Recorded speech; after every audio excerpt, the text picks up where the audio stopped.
Saudara Badan Legislasi DPR dan Menteri Dalam Negeri setuju adanya revisi Undang-Undang Desa yang salah satunya menambah masa jabatan Kepala Desa menjadi 8 tahun. NTB 1. Selanjutnya Wakil Ketua Panja Bapak Abdul Wahid. Wakil Ketua Balik DPR Ahmad Baidowi menyebut awalnya sempat ada anggota fraksi yang menolak, namun setelah melalui proses lobi semuanya setuju. Salah satu poin sorotan publik yang disepakati dalam pengambilan keputusan adalah terkait masa jabatan Kepala Desa menjadi 8 tahun dan dapat dipilih paling banyak 2 kali masa jabatan. Dari fraksi Partai Golkar, dari Dapil Jawa Tengah 3. Ketentuan pasal 39 terkait masa jabatan kepala desa menjadi 8 tahun dan dapat dipilih paling banyak untuk 2 kali masa jabatan.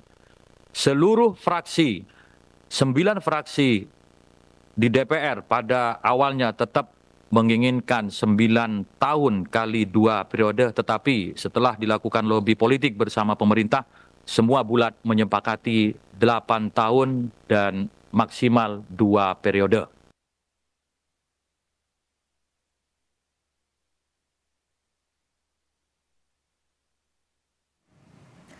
Dalam Undang-Undang Desa tahun 2014, masa jabatan Kepala Desa 6 tahun terhitung sejak tanggal pelantikan. Sementara dalam revisi Undang-Undang Desa disepakati masa jabatan Kepala Desa 8 tahun dan dapat dipilih 2 kali. Soal anggaran desa juga jadi perhatian. Untuk tahun ini anggaran desa mencapai 1 miliar rupiah per tahun. Anggaran itu akan naik karena anggota DPR setuju anggarannya naik jadi 2 miliar rupiah per tahun.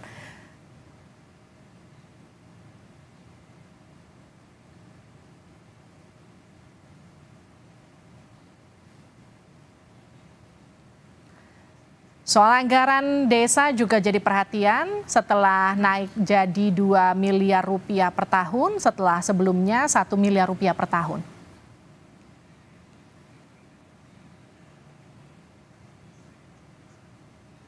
Perangkat desa dari Asosiasi Pemerintah Desa Seluruh Indonesia (APDESI) kembali menggelar doa bersama hingga sujud syukur usai DPR menyetujui revisi Undang-Undang Desa. Revisi soal perpanjangan masa jabatan Kepala Desa sebelumnya sempat jadi sorotan. Dalam aksinya kali ini masa APDESI menggelar doa bersama hingga sujud syukur di depan gedung DPR pada siang tadi. Hal ini dilakukan sebagai bentuk syukur usai DPR menyetujui revisi Undang-Undang Desa.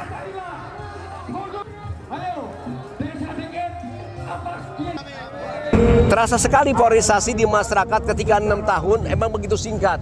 Ketika kondusif masyarakat polarisasi diperbaiki dalam bentuk teman-teman di tingkat desa masing-masing, jabatan kita langsung habis. Harusnya ketika polarisasi selesai, kondusif nyaman, maka pembangunan tetap berjalan. Itulah yang membuat kita kenapa singkat. Kenapa? Karena kepala desa ketika menang, terpilih di desa masing-masing, urat nadi kepala desa itu dekat dengan masyarakat 24 jam. Ya itulah sehingga cukup singkat. Jadi harapan kita dengan 8 tahun ini, sesungguhnya 8 tahun bukan hal yang baru. Karena pernah terjadi dulu ya, 8 tahun 2 periode juga. Ketua DPR RI Puan Maharani menjelaskan alasan revisi Undang-Undang tentang desa belum dapat disahkan dalam rapat paripurna DPR hari ini. Puan mengatakan RUU itu masih perlu melalui proses persetujuan tingkat 2 antara DPR dan pemerintah.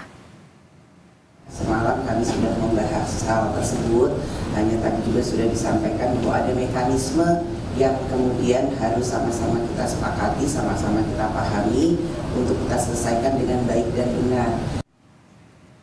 Apa dampaknya jika masa jabatan Kepala Desa menjadi 8 tahun? Bagaimana mencegah agar tidak muncul raja-raja kecil di daerah? Kami akan bahas bersama mantan Dirjen Otonomi Daerah Johermansyah Johan dan anggota Balik DPR dari fraksi PKS Mardani Alisera. Saya ke Bang Mardani dulu ya, Pak Johermansyah. Bang Mardani, jadi kenapa akhirnya Balik setuju jabatannya menjadi 8 tahun? Ya Livi, Prof Jo, ini memang proses tarik-menarik antara teknokrasi sama politisasi ya. Jadi desakan dari kepala daerah masuk akal.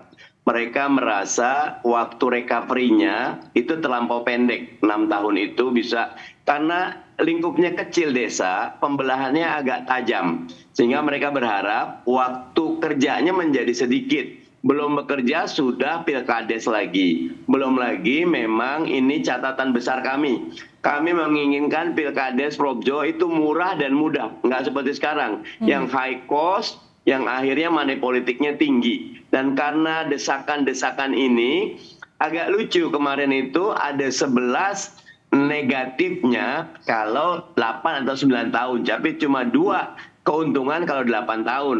Keuntungan pertama efisiensi, keuntungan kedua masa recovery-nya jadi cepat dan ada masa pembangunan. Tapi kekurangannya ada 11 kemarin di draftnya punya pemerintah. Tapi karena memang kuat sekali tekanan, terjadilah kondisi diketuk palu semalam. Tetapi kami mengingatkan ini jadi peluang juga. Kalau kita bisa bikin pilkades murah dan mudah, maka orang-orang terbaik akan mampu memimpin desa. Gitu, Livi.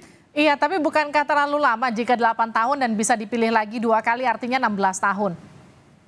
Betul, kemarin asas desa itu kan dia kuat, mandiri, demokratis. Nah, karena desakannya semua pengen 9 tahun, oleh Kemendagri maunya tetap 6, tapi ketemu titik tengahnya di 8. Katanya di tahun 79, di Undang-Undang tahun 79 desa tahun 79 juga ada opsi 8 tahun itu.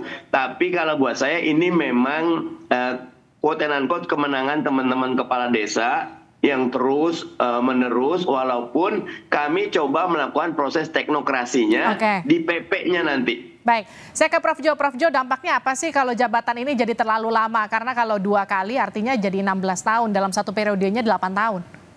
Ya, yang pertama itu kemungkinan penyalahgunaan wewenangnya makin lama ya, makin banyak gitu ya. Dengan 6 tahun aja sekarang kita tahu banyak kepala desa yang kena kasus hukum, apalagi mengelola dana desa yang 1 miliar. Dan kemudian kita dengar juga akan ditingkatkan menjadi 2 miliar tanpa perbaikan signifikan terhadap tata keuangan desa.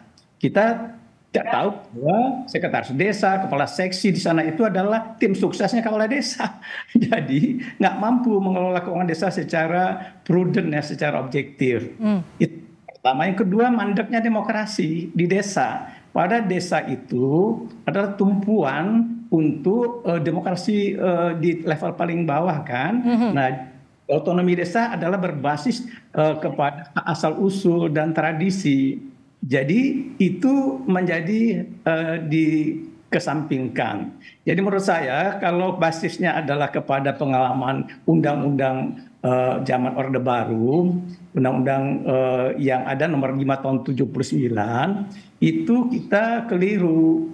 Zaman Orde Baru itu kan sentralistik ya, 2 kali 8, kemudian politik desa itu menjadi daerah basis untuk pemenangan pemilu dari partai golongan karya zaman itu.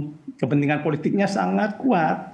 Nah, jangan menyampingkan pentingnya demokrasi desa yang harus tumbuh ya. Ya, demokrasi nasional ini kan berbasis demokrasi desa, demokrasi lokal, baru dia sehat di tingkat nasional. Jadi menurut saya raja-raja kecil itu biasa makin subur. Kalau saya menyatakan sebaiknya tetap disamakan dengan standar pemilihan gubernur, bupati, wali kota, presiden 2 kali 5 tahun, Mbak Lisvi. Tapi kan sudah diketuk palu sama DPR meskipun masih harus ada persetujuan tingkat 2 ya dengan DPR dan juga pemerintah. Tapi yang kemudian jadi pertanyaan gini Prof Jo, memastikan seperti yang tadi Anda mention tidak ada raja-raja kecil yang makin berkuasa di desa itu seperti apa nanti?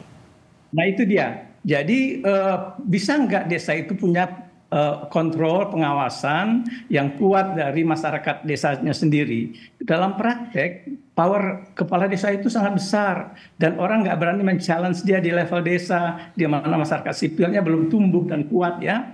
Jadi dia bisa mendikte kuat sekali. Kecuali kalau pembinaan pengawasan di tingkat atasnya diperkuat. Misalnya maksud saya pemerintahan kabupaten, pemerintahan kecamatan itu harus binwas yang kuat kepada desa. Jadi ya, itu raja-raja kecil bakal lahir dan waktunya lama loh. Kalau 2 periode 2 kali 8 16 tahun Mbak Lutfi ya kan. 3 periode presiden kita. Baik, saya ke Bang Mardhani. Bang Mardhani, ini koreksi saya kalau data saya salah. Di 2019 itu kepala desa yang terjerat kasus korupsi dana desa 45 kades. 2020 itu naik jadi 132 kepala desa. Di 2021 naik lagi jadi 159 kepala desa. Dan di 2022 174 kepala desa. Ini kena kasus korupsi dana desa. Dan sekarang yang 1 miliar justru dinaikkan menjadi 2 miliar. Jangka waktu mereka berkuasa bahkan diperpanjang. Lalu bagaimana kemudian pola pengawasannya supaya kepala desa ini nggak makin banyak yang terjerat? Karena tiap tahun jumlahnya selalu meningkat. Livi, benar itu angkanya, tetapi kalau kita lihat big pictures-nya, total desa itu 72.000 ya. Jadi kalau 100, katakan 200 gitu loh. Dari 72.000 tuh 0, tapi ini tetap penyimpangan. Tetapi kelebihannya begini, Livi. Kalau anggaran ada di atas, itu turunnya susah. Tapi ketika anggaran ada di bawah, itu jauh lebih baik. Karena itu buat kami, undang-undang desa ini bagus. Karena memaksa pembangunan bukan dari perspektif pusat, bukan membangun dari desa, tapi desa membangun. Perspektifnya lokal. Dan saya setuju, untuk urusan demokratisasi justru Nyun Sewu Prof. ini bagus sekali. Ketika pemilu dijalankan tanpa persiapan yang baik, yang terjadi itu tadi high cost politik, oligarki politik, interlocking politik, sampai kepada involutif politik. Nah, kita pengen desa itu tidak kena penyakit itu. Makanya kita coba eksperimen 8 tahun ini memang kepanjangan. Tetapi mudah-mudahan healing sosialnya bisa terjadi dan kita perkuat juga di BMD, Badan Musyawarah Desa. Kita minta Dirjen Bina Desa, Prof. Jo sangat tahu itu, yang ada di Kemendagri betul-betul berperan. Bahkan semalam Kementerian Keuangan sudah menyiapkan mekanisme. Dana desa ini bisa tambah, bisa kurang tergantung dari prestasi. Kalau berprestasi, bagus, tambah. Jadi kalau kita punya 3 anak, Lipi, 1 nakal, seringkali pikiran kita kepada yang 1. Padahal yang 2 itu baik. Nah, kita lagi ingin yang 2 ini yang kita perhatikan, yang 1 yang dihukum.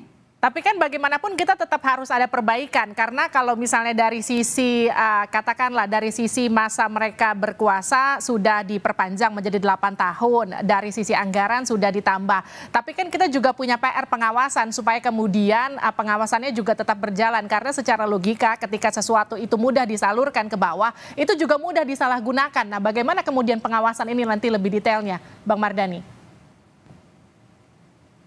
Livi, suaranya nggak kedengeran? Nah, ketika itu mudah disalurkan, itu juga akan lebih mudah untuk disalahgunakan. Pengawasannya akan seperti apa, Bang? Lipi, boleh ulang? Tadi ada telepon masuk, maaf sekali. Baik, ketika sesuatu itu mudah disalurkan, itu juga mudah disalahgunakan. Nah, bagaimana pengawasannya? Asas transparansi. Nah, itu yang kita ingin. Di undang-undang ini, maka desa harus menyiapkan dana desa kemana saja, alokasi per RW-nya atau per dusunnya seperti apa. Itu diumumkan di publik, semua bisa tahu, semua bisa mengawasi.